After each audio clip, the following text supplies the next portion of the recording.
नमस्कार। आज हम बात करेंगे फैमिली पर।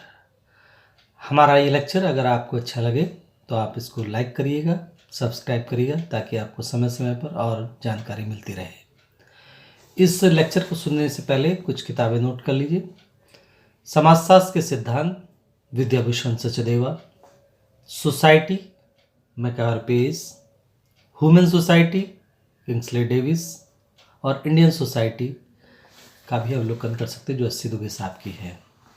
बात आती है फैमिली की, परिवार। परिवार प्रत्येक स्थान पर समय के साथ साथ बदले हुए रूप में रहा है।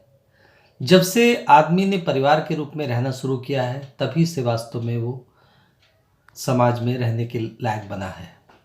यह कहा जाए परिवार और समाज एक दूसरे से जुड़े हुए हैं, चाहे वो प्राचीन काल की बात हो या वर्तमान की बात हो या विदेश की बात हो या भारत की बात हो। प्रत्येक स्थान पर परिवार किसी न किसी रूप में अवश्य पाया जाता रहा है। परिवार के रूप में रहकर व्यक्ति अपने दुख दर्द एक दूसरे से कहता है और लंबे समय तक बना रहता है। परिवार के बारे में अनेक समाजशास्त्रियों ने समय समय पर अनेक परिभाषा बताने का प्रयास किया है। परिवार जो आंतरिक रूप से जुड़ा रहता है, जो वैवाहिक संबंधों के आधार पर जुड़ा रहता है। कभी कभी ये भी बात कहते हैं कि बिना वैवाहिक संबंधों के आधार पर भी परिवार का जन्म होता देखा गया है। प्राचीन काल में अनेक स्थानों पर जब कुछ लोग इकट्ठा होकर रहते थे वो भी एक परिवार का रूप कहा जा सकता है। लेकिन हम जिस पर फैमिली की बात कर रहे हैं समाजशास्त्र में, उसका संबंध विवाह संबंध के आधार पर कहा जा सकता है। परिवार किसी भी समाज की पहली इकाई है, यानी परिवार के बाद ही हम कह सकते हैं समाज में सारी गतिविधियां उसके इर्द गिर्द होती हैं।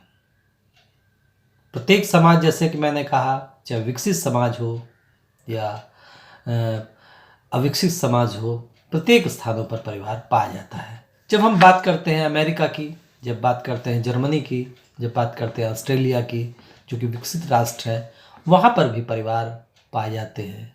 लेकिन जो भारत में परिवार है वो अधिक संगठित है, उसमें हम की भावना ज़्यादा है।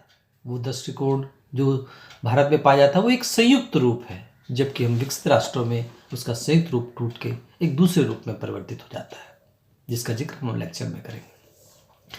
परिवार के बारे में परिभाषित करते हुए कुछ समाजशास्त्री, जिसमें हम मैकआवर पेज की बात करते हैं, परिवार बच्चों की उत्पत्ति एवं पालन पोषण की व्यवस्था करने हेतु पर्याप्त रूप से निश्चित और स्थायी यौन संबंधों से परिभाषित समूह है।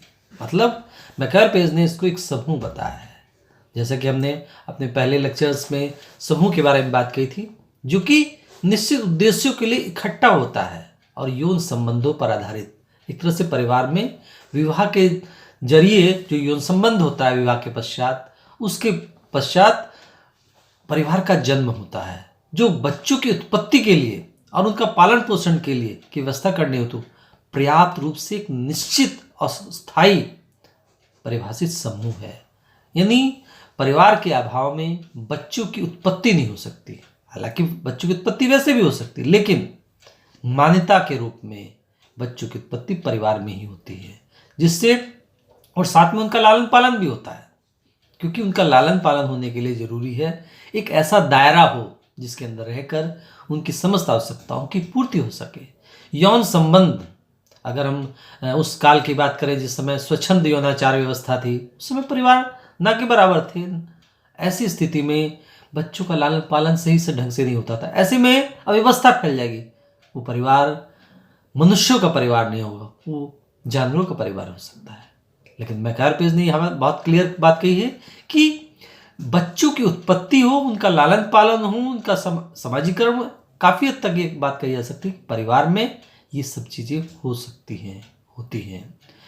मैकआवर पेज ने ये बात अपनी किताब सोसाइटी में। दूसरी बात किंग्सले डेविस ने उन्हें सोसाइटी में जिक्र किया है कि परिवार ऐसे व्यक्तियों का समूह है जो रक्त के आधार पर एक दूसरे से संबंधित है, मतलब ब्लड से जुड़े होते हैं, तथा जो परस्पर नातेदार हैं।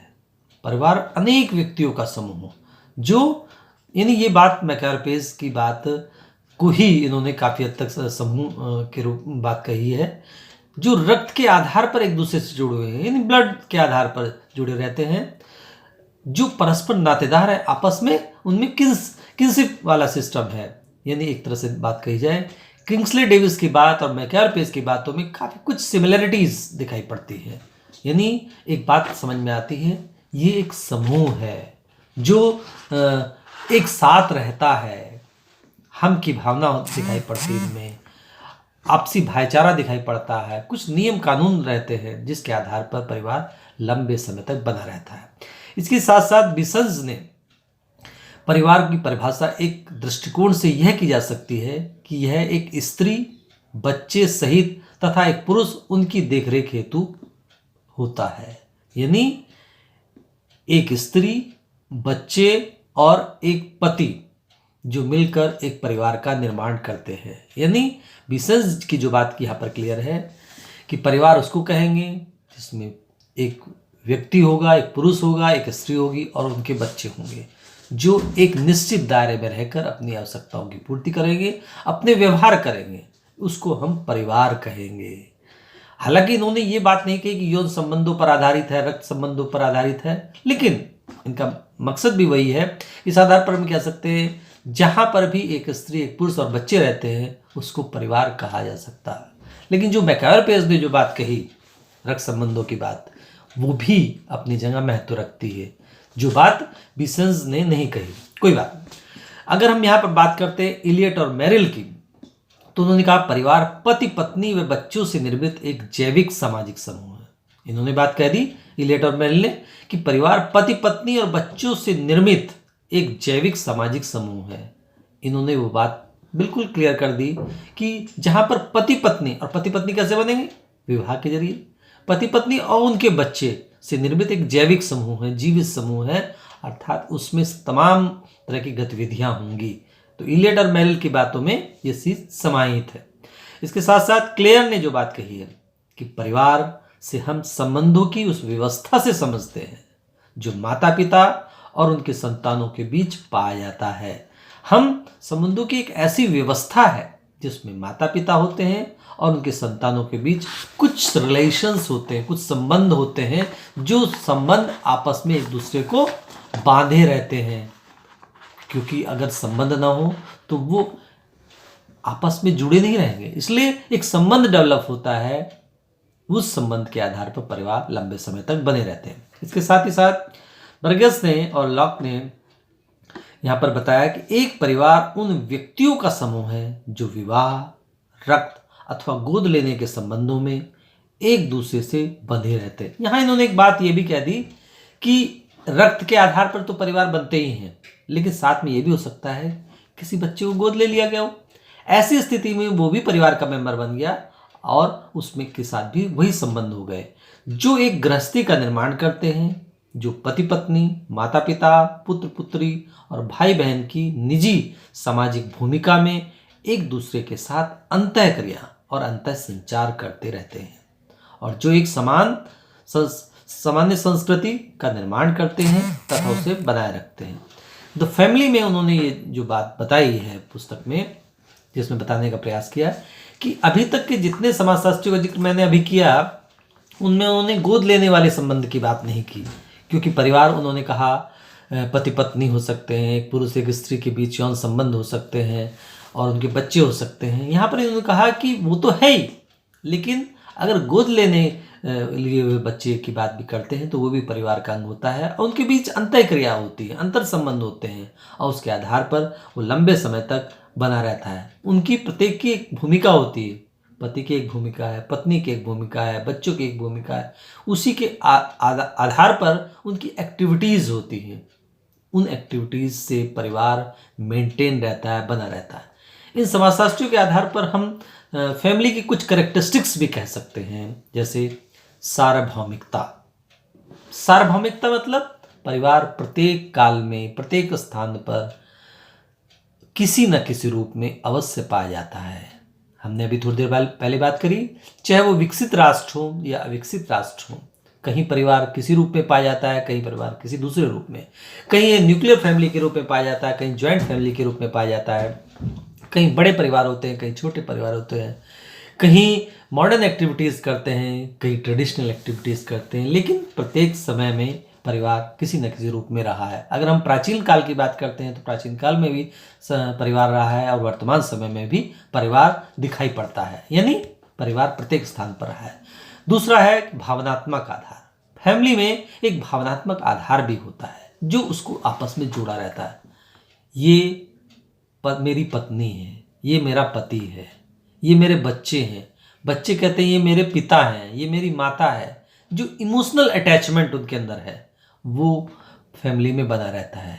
वो इमोशनल अटैचमेंट ट्रेडिशनल सोसाइटी में ज़्यादा होता है, मॉडर्न सोसाइटी में कम रहता है, लेकिन मॉडर्न सोसाइटी में भी भावनात्मक आधार जुड़ा रहता है। यही कारण है कि अगर हम अमेरिका की बात करते हैं तो वहाँ पर भी ये मेरा लड़का है, ये मेरा लड़का डॉक्टर बन गया, मेरा लड़का इंजीनियर बन गया। वही चीज़ अगर हम इंडिया की बात करते हैं तो वहाँ पर इमोशनल अटैचमेंट कुछ ज़्यादा है। यानी हम कह सकते हैं जो ट्रेडिशनल सोसाइटीज़ हैं वहाँ भावनात्मक आधार ज़्यादा है, लेकिन भावनात्मक आधार फैमिली का एक मेन कैरेक्टरिस्टिक्स कहा जा सकता है। रचनात्मक प्रभाव। फैमिली में प्रत्येक व्यक्ति का रचनात्मक प्रभाव भी होता है। उसके आधार पर व्यक्ति कुछ न कुछ क्रिएट करने की सोचता रहता है, कुछ न कुछ नई चीज़ प्रस्तुत करने की बात करता है फैमिली के डेवलपमेंट के लिए।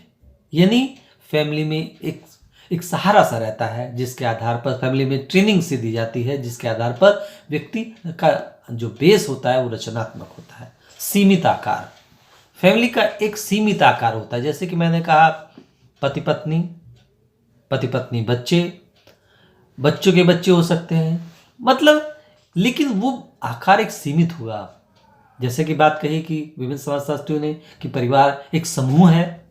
समूह तो बड़े भी हो सकते हैं, समूह छोटे भी हो सकते हैं, लेकिन इतना बड़ा समूह नहीं है परिवार जिसमें हम कह सकते हैं बहुत सारे लोग हों।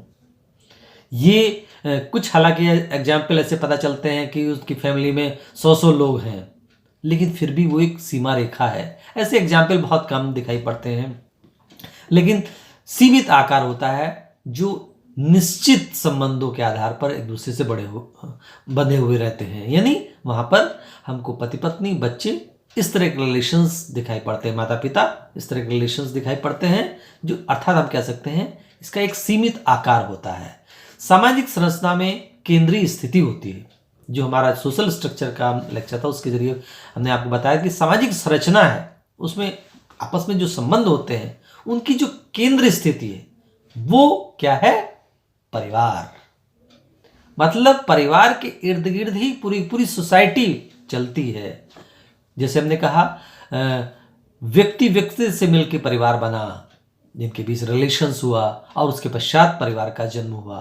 परिवार से मिलकर समाज का निर्माण हुआ। जैसे हमने उसमें कई इकाइयों की बात कही थी, सामाजिक संरचना में संस्था और समितियों की बात कही थी, उसी तरह से हम यहाँ पर कहेंगे परिवार एक केंद्रीय इकाई है। परिवार है, उनकी एक्टिविटीज़ हैं। 2 परिवार, 3 परिवार, 10 परिवार, इन सब से मिलके एक कॉलोनीज बनती हैं, मोहल्ले बनते हैं, एक तरह से जिला बनता है, प्रदेश बनता है, देश बनता है। यानी ये फैमिली के इर्द गिर्द ही घूमता है। सदस्यों का उत्तरदायित्व एक इम्पॉर्टेंट बात है। प्रत्येक सदस्य, चाहे वो पति हो, चाहे वो पत्नी हो, चाहे वो बच्चे हो, चाहे माता हो, पिता हो, दादा दादी, पोता पोती, मतलब सबका एक अपना उत्तरदायित्व हो जाता है कि किसको क्या करना है। जैसे एक मुखिया होगा, परिवार का हेड होगा, या पति होगा, दादा होगा, वो कमाई करेगा, पैसा कमाएगा और बच्चों की आवश्यकताओं की, पत्नी की आवश्यकताओं की पूर्ति करेगा। इसी तरह बच्चे पिता की आज्ञा का पालन करेंगे, पिता द्वारा बताए गए काम को करेंगे। पत्नी पति की आवश्यकताओं की पूर्ति करेगी, अपने हस्बैंड की आवश्यकता की पूर्ति करेगी, ताकि सबका काम निश्चित रहे, तो जिससे परिवार मेंटेन रहे। इसी तरह से सामाजिक नियंत्रण एक बहुत अच्छी भूमिका अदा करता है परिवार की। सामाजिक नियंत्रण में सक्रिय भूमिका, क्योंकि परिवार ट्रेनिंग देता है ना, परिवार बताता है कि ये करना है, ये नहीं करना है, तो सामाजिक व्यवस्था बनी रहे, समाज चलता रहे, समाज सकारात्मक रूप से चलता रहे। इसके लिए परिवार में रहकर व्यक्ति गलत एक्टिविटीज़ करने की नहीं सोचता। अगर अकेला व्यक्ति होगा और समाज में रहता है तो हो सकता है उसको कंट्रोल कोई करने वाला नहीं रहे, लेकिन परिवार उसको कंट्रोल करता है। परिवार उसको सकारात्मक रास्तों पर चलने के लिए प्रेरित करता है, उसको बताता है कि तुमको ये करना है, ये नहीं करना है, इसके करने से लाभ है, इसके करने से लाभ नहीं है। तो एक तरह से कहा जाए सामाजिक नियंत्रण में एक सक्रिय भूमिका अदा करने वाला परिवार होता है। इसके अलावा परिवार की स्थायी और अस्थायी प्रकृति, ये तो बात है कि परिवार स्थायी होते हैं, लेकिन कभी कभी हम ये भी देखते हैं परिवार की अस्थायी प्रकृति, मान लीजिए तलाक हो गई तो परिवार टूट गया। लेकिन एक बात जब हम परिवार की कहते हैं तो परिवार का जन्म विवाह के पश्चात होता है, तो वो एक तरह से अपने आप में एक अस्थायी नेचर है परिवार का, और वो लगातार लंबे समय तक बना रहता है। एक तरह से परिवार एक स्थायी व्यवस्था का नाम है। वैवाहिक संबंध, परिवार में वैवाहिक संबंध होते हैं। एक तरह से परिवार का जन्म ही वैवाहिक संबंधों के आधार पर होता है। उसके बाद ही विवाह के बाद ही एक पुरुष एक स्त्री एक परिवार के रूप में स्थापित होते हैं, और उस संबंध के आधार पर ही परिवार मेंटेन रहता है। इसके साथ साथ आर्थिक व्यवस्था, आर्थिक व्यवस्था भी एक इम्पॉर्टेंट पार्ट है। जैसे हम कह सकते हैं देश की आर्थिक व्यवस्था हमारे लोकसभा में बैठकर विभिन्न मंत्रीगण तय करते हैं, उसी तरह से परिवार की अर्थव्यवस्था जो पूरे समाज का एक पार्ट है, एक इकाई है परिवार, उसकी अर्थव्यवस्था भी उसी ढंग से पति पत्नी मिलकर तय करते हैं, या परिवार में जो कमाता है उस आर्थिक व्यवस्था को मेंटेन रखते हैं, उसको तय करते हैं, ताकि परिवार निश्चित ढंग से चलता रहे। तो परिवार की कैरेक्टरिस्टिक्स ये भी कह सकते हैं कि इसमें एक अपने आप में एक आर्थिक व्यवस्था रहती है जो सबको चलाती है। इसके साथ साथ वंश नाम, एक परिवार बहुत इम्पॉर्टेंट है कि परिवार में वंश परंपरा बनी रहती है, यानी किसी को नाम मिलता है वो अग्रवाल है, यादव है, या फिर किसी पर्टिकुलर कास्ट का है, पर्टिकुलर रिलीजन का है, तो उसको एक वंश का नाम परिवार के जरिए मिलता है। परिवार ना होता तो उसको उसकी पहचान नहीं होती। एक तरह से उसकी पहचान के लिए परिवार इम्पॉर्टेंट है। इसके साथ साथ सामान्य निवास स्थान, प्रत्येक परिवार का एक सामान्य निवास स्थान होता है, उसके आधार पर वो व्यक्ति एक स्थान पर रहता है सामान्य निवास में। इसके अलावा हम उसके फंक्शंस की अगर हम बात करें, परिवार के एक इम्पॉर्टेंट फंक्शन तो है यौन इच्छाओं की पूर्ति। विवाह के जरिए परिवार का जन्म होता है, उस परिवार में रहकर ही व्यक्ति अपनी यौनिक इच्छाओं की पूर्ति करता है। क्योंकि अगर परिवार ना हो और यौनिक इच्छाएं हो और तो ऐसे में अव्यवस्था फैल जाएगी। जैसे यौनिक साम्यवाद की बात कुछ विद्वानों ने की है पहले, लेकिन उससे परिवार का जन्म नहीं हुआ और ऐसी स्थिति में कोई जिम्मेदारी नहीं लेगा। लेकिन जब परिवार का जन्म हम बात करते हैं तो उसमें यौनिक इच्छाओं की पूर्ति वैधानिक रूप से मिलती है। मतलब व्यक्ति अपनी इन इच्छाओं की पूर्ति वैधानिक रूप से करे, उसकी सोसाइटी सैंक्शन देती है, राज्य सैंक्शन देता है कि इन एक्टिविटीज को करने के लिए आपको परिवार में आना होगा। तो एक तरह से एक फैमिली का फंक्शन है कि यौनिक इच्छाओं की पूर्ति भी करता है। संतान उत्पत्ति, संतान उत्पत्ति की आज्ञा फैमिली देती है। कोई बच्चा पैदा हो जाए तो सामान्य रूप से उसको गलत मानेंगे, लेकिन फैमिली के अंदर बच्चा पैदा हो तो उसका फंक्शन है फैमिली का कि वो संतान उत्पत्ति को बढ़ावा देता है, ताकि आने जो मेंबर, ये तो हम सब जानते हैं कि मनुष्य मरणशील है, ऐसे में जब तक नए मेंबर नहीं आएंगे तो परिवार मेंटेन नहीं होगा, चलेगा नहीं, परिवार समाप्त हो जाएगा। ऐसे में पुराने मेंबर जाएंगे, नए मेंबर आएंगे, इसके लिए ज़रूरी है कि परिवार का फंक्शन ये चलता रहे, अर्थात संतान उत्पत्ति चलती रहे। बच्चों का पालन पोषण, बच्चों का पालन पोषण परिवार में ही हो सकता है। परिवार के अभाव में बच्चों का पालन पोषण नहीं हो जाता है, विघटित बच्चे हो जाते हैं, अपराधी बच्चे हो जाते हैं। यही कारण है कि कभी कभी जब हम बात करते हैं टूटे हुए परिवारों की तो उसमें निगेटिव एक्टिविटीज़ बच्चे करते हैं, लेकिन परिवार अगर होता है और सही परिवार होता है तो उसमें बच्चों का लालन पालन सही ढंग से हो जाता है। उनको प्राथमिक रूप से समाजीकरण की क्रिया होती है, प्राथमिक रूप से माँ पापा उनको ट्रेनिंग देते हैं, बताते हैं, उनके खाने पीने का इंतजाम करते हैं, उनके कपड़ों का इंतजाम करते हैं, उनकी पढ़ाई का इंतजाम करते हैं। एक तरह से ये कहा जाए ये बच्चों का पालन पोषण का एक स्थान भी कहा जा सकता है। मनोवैज्ञानिक कार्य, प्रत्येक व्यक्ति के मनोवैज्ञानिक स्थिति में सुधार के लिए, मनोवैज्ञानिक स्थिति यानी उसको साइकोलॉजिकल ट्रीटमेंट के लिए, साइकोलॉजिकल रूप में परिवार उसको सहारा देता है, उसकी टेंशन को कम करता है।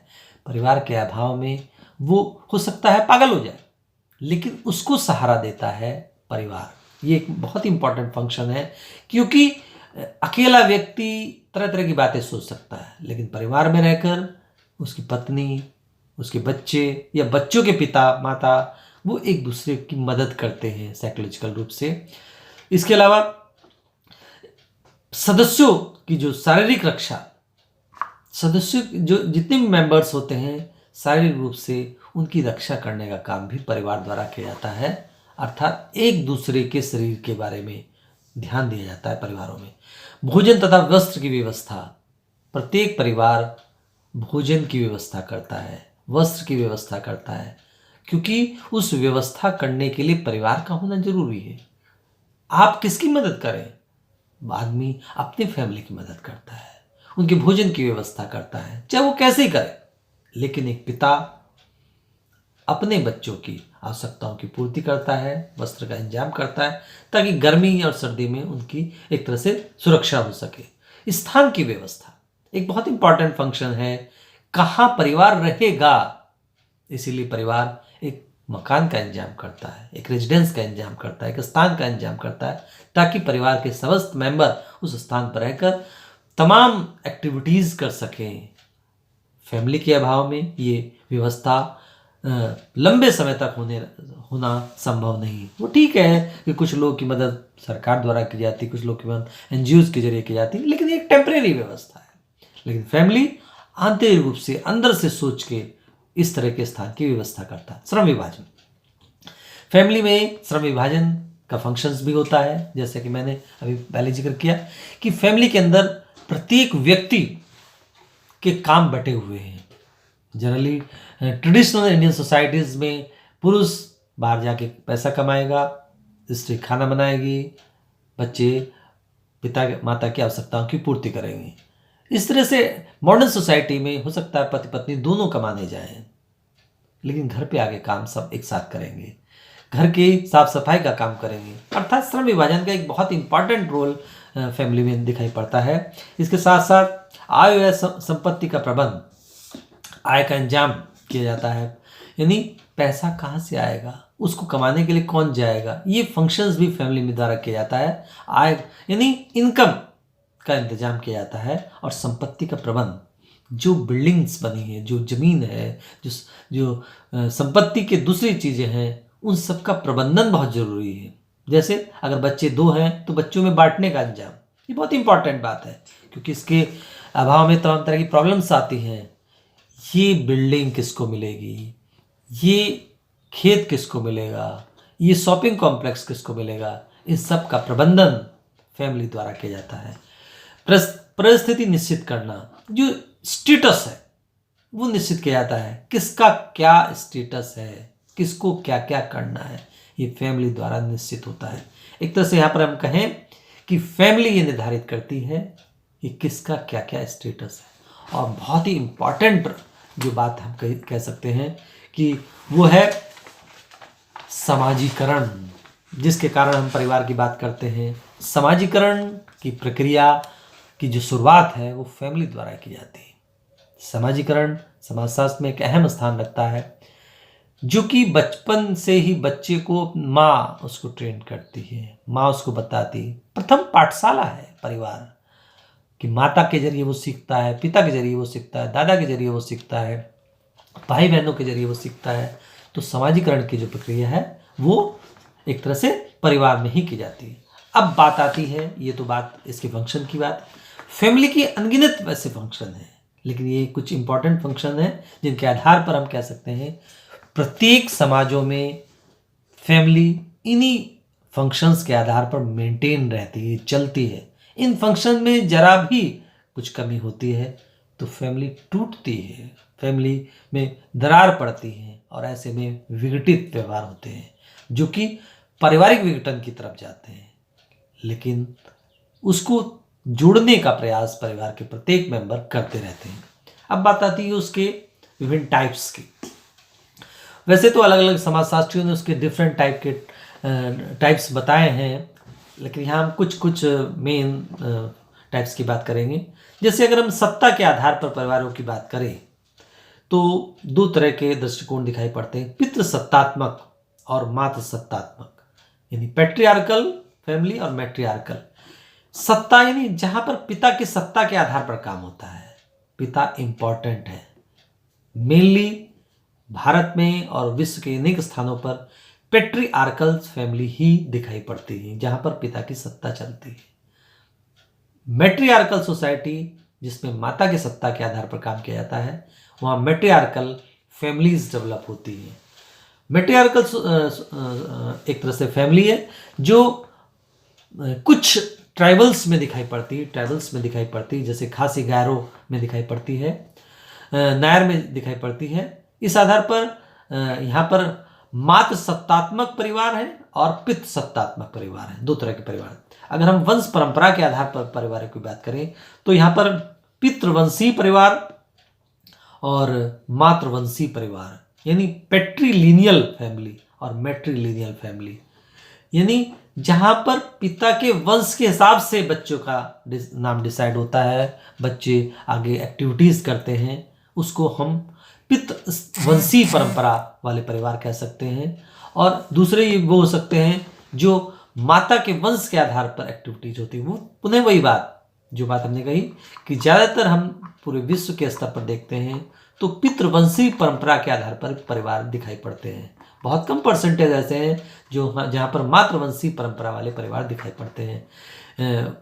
बेसिकली जो बात कही वही बात है ट्राइबल्स में ही, ज़्यादातर कुछ ट्राइबल्स में हमको पितृवंशी परंपरा वाले परिवार दिखाई पड़ते हैं। इसके अलावा निवास स्थान के आधार पर पैट्रीलोकल यानी पितृस्थानीय, मातृस्थानीय और यहाँ पर एक न्यूलोकल नवस्थानीय, तीन तरह के हमको परिवार दिखाई पड़ते हैं। पितृस्थानीय क्या है? जहाँ पर मैरिज करके पिता, यानी यहाँ पर पिता के स्थान पर रहना शुरू कर दिया, यानी विवाह के पश्चात लड़की पति के घर जाएगी, ऐसे परिवार को हम कह सकते हैं पितृस्थानीय। लेकिन जिन परिवारों में विवाह के बाद पति पत्नी के साथ जाएगा वो मातृस्थानीय कह सकते हैं। वही बात है कि वहाँ पर ट्राइबल्स में ज़्यादातर ये दिखाई पड़ता है। कुछ ट्राइबल्स में नवस्थानीय, न पति के घर जाएगा न पत्नी घर, बल्कि एक अलग स्थान पर घर बनाएगा, जिसको हम कह सकते हैं न्यू लोकल नवस्थानीय परिवार। वर्तमान समय में इस तरह के अनेक परिवार दिखाई पड़ते हैं, नवस्थानीय वाले परिवार। इसके साथ ही साथ विवाह के आधार पर भी परिवार दिखाई पड़ते हैं। एक पत्नी परिवार यानी मोनोगैमस फैमिलीज, जहाँ पर एक पति और एक पत्नी एक स्थान पर रहते हैं, इस तरह के परिवार को हम कह सकते हैं मोनोगैमस फैमिली।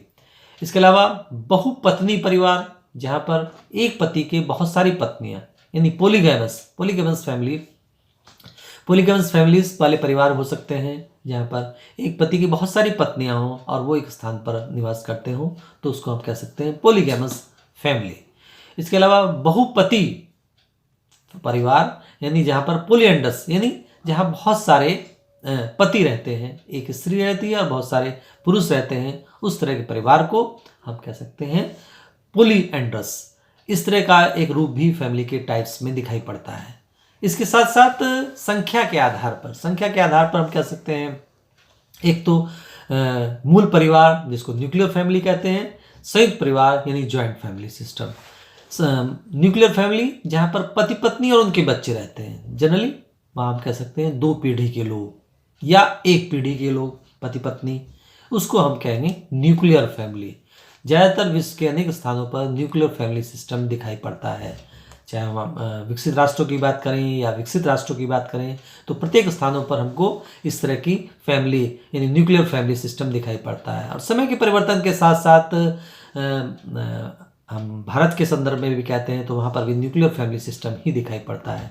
इसके साथ ही साथ जॉइंट फैमिली सिस्टम क्या है? यानी जहाँ पर 3 पीढ़ी या उससे अधिक परिवार एक साथ रहते हैं उसको हम जॉइंट फैमिली कह सकते हैं। यानी जहाँ पर माता पिता, बच्चे और उनके बच्चे एक साथ रहते हैं तो उसको आप कह सकते हैं जॉइंट फैमिली। भारत के संदर्भ में कहा जाए तो भारत के में जॉइंट फैमिली सिस्टम ज़्यादातर डेवलप दिखाई पड़ता है। तो एक तरह से कहा जाए कि इस तरह के परिवार भी हो सकते हैं। इसके साथ साथ आधुनिक परिवार का जो दृष्टिकोण है, ये तो इसके टाइप्स थे। आधुनिक परिवार में हम ये देखते हैं कि जो प्राचीन काल से लेकर परिवार चले आ रहे थे उनका जो रूप था, उनके जो फंक्शंस थे, उन फंक्शंस में काफ़ी हद तक हमको अंतर दिखाई पड़ता है। यानी हमने इससे पहले जो बात कही, यौनिक इच्छाओं की पूर्ति, संतान उत्पत्ति की बात करी, बच्चों का लालन पालन की बात करी, ये सब बातें धीरे धीरे चेंज होंगी। जैसे बच्चों के लालन पालन की अगर हम बात करते हैं तो बच्चों का लालन पालन परिवारों में होता है रहेगा, वो बात अलग है। लेकिन अब हम देखते हैं बच्चों का लालन पालन उस स्थिति में नहीं होता जब पति पत्नी अब न्यूक्लियर फैमिली में रह रहे हैं, पति पत्नी एक स्थान नौकरी करने चले जाते हैं तो बच्चों का लालन पालन परिवार न करके क्रेचेस कर रहे हैं, शिशु पालन गृह कर रहे हैं, जहाँ पर वो बच्चों को ट्रेन कर रहे हैं। तो एक तरह से जो हमने समाजीकरण की जो एक्टिविटीज़ कही थी, समाजीकरण की प्रक्रिया कही थी, वो समाजीकरण की प्रक्रिया एक तरह से शिशु पालन गृहों में हो रही है। एक तरह से जो वृद्धाश्रम खोल दिए गए उसमें भी बड़े लोगों की जो आवश्यकताओं की पूर्ति परिवार के अंदर हो जा रही थी, वो बच्चों की तरह से बड़ों का भी लालन पालन, बच्चों की तरह से बड़ों की देखरेख भी परिवार में न होकर उन वृद्धाश्रम्स में हो रही है। इसके साथ ही साथ जो हम बात करते हैं भोजन और वस्त्र की व्यवस्था की, वो बहुत ही इम्पॉर्टेंट बात है। लेकिन हम देख रहे हैं जैसे जैसे मॉडर्न की तरफ जा रहे हैं वैसे जो भोजन की व्यवस्था का परिवार इंतजाम करता है, लेकिन प्रत्येक मेंबर को पैसा कुछ ना कुछ कमाना होता है। एक तरह से जो दृष्टिकोण पहले ट्रेडिशनल इंडियन सोसाइटी या ट्रेडिशनल वर्ल्ड सोसाइटीज़ में दिखाई पड़ता था, काफ़ी हद तक परिवर्तन आया है। बात करते हैं अगर हम संतान उत्पत्ति, तो कई परिवार ऐसे हैं कि जो संतान उत्पत्ति करना को वेस्टिंग टाइम मानने लगे हैं। ऐसी स्थिति में वो या तो गोद ले लेते हैं या बच्चा पैदा करने के लिए किसी दूसरी एजेंसी से संपर्क करने का प्रयास करते हैं। इसके साथ साथ अगर हम बात करते हैं जो इमोशनल अटैचमेंट की, कई बार ये देखा जाता है कि पति पत्नी के पास टाइम ही नहीं बच्चे से बात करने की। ये सारी चीज़ें धीरे धीरे कम होने लगी है। अगर हम बात करते हैं किसी फैमिली के बच्चे अपने माता पिता से बात करते हैं, उनसे इमोशनल अटैचमेंट बना रहता है, लेकिन कुछ फैमिलीज ऐसी देखी गई हैं कि उसमें बच्चों से माता पिता के पास टाइम नहीं बात करने का। ऐसे में उनका लालन पालन करने वाले लोग कौन है? नौकर लोग हैं। नौकर से इमोशनली अटैच हो जाते हैं। कई बार ऐसा भी देखा गया कि इस इमोशनल अटैचमेंट नौकर से होने के बाद वो कुछ निगेटिव एक्टिविटीज़ में भी शामिल हो जाते हैं, जो कि हमारे मॉडर्न फैमिलीज़ में दिखाई पड़ता है। इसके साथ ही साथ फैमिलीज़ में जो पति पत्नी के बीच गहरा संबंध दिखाई पड़ता था, वो धीरे धीरे कुछ कम होने लगा है। यानी अगर हम आधुनिक परिवारों की बात करें तो आधुनिक परिवारों के साथ साथ हम यहाँ पर ये भी देखते हैं कि आधुनिक परिवारों में बहुत सारी एक्टिविटीज़ ऐसी होने लगी जो कि पहले होती नहीं थी, और यही कारण है कि परिवार धीरे धीरे टूटने लगे हैं, तलाक की दर बढ़ने लगी है। यानी वहाँ पर हम अगर हम जितने भी विकसित राष्ट्र हैं उसमें हम सुसाइड रेट की बात करते हैं या तलाक की दर की बात करते हैं, दोनों ही स्थितियों में उन चीज़ों में वृद्धि हो रही है। उसका कारण यही है कि जो परिवार के फंक्शंस हैं वो धीरे धीरे वो फंक्शंस कोई दूसरे करने लगे हैं, दूसरी एजेंसीज करने लगे हैं। क्योंकि जैसे खाना बनाने की बात है, परिवार में खाना बनाने की बात, खाना बनाना अब उतना इम्पॉर्टेंट नहीं रह गया। भोजन का इंतजाम करना तो ठीक है, पैसे का इंतजाम कर दिया, लेकिन खाना बनाने की जो एक्टिविटीज़ है, जो फंक्शंस है, वो खाना कहाँ से? बाजार से आ जाएगा। तमाम तरह के ऐसे एजेंसीज बन गई हैं जो खाने का इंतजाम करती हैं, व्यवस्था करती हैं, और ऐसे में परिवार के लोग उन पर ही निर्भर रहने लगे हैं, उनके अनुसार ही करने लगे हैं, तमाम एक्टिविटीज़ उनके जरिए हो रही है। इसके साथ साथ हम आधुनिक परिवारों में बहुत सारी ऐसी एक्टिविटीज़ देखते हैं, जैसे अब फैमिली उस रूप में डेवलप नहीं करके कुछ इस तरह से भी हम देख रहे हैं डेवलप हो रही हैं जिसमें कोई मैरिज नहीं कर रहा है, साथ रह रहा है लेकिन मैरिज नहीं कर रहा।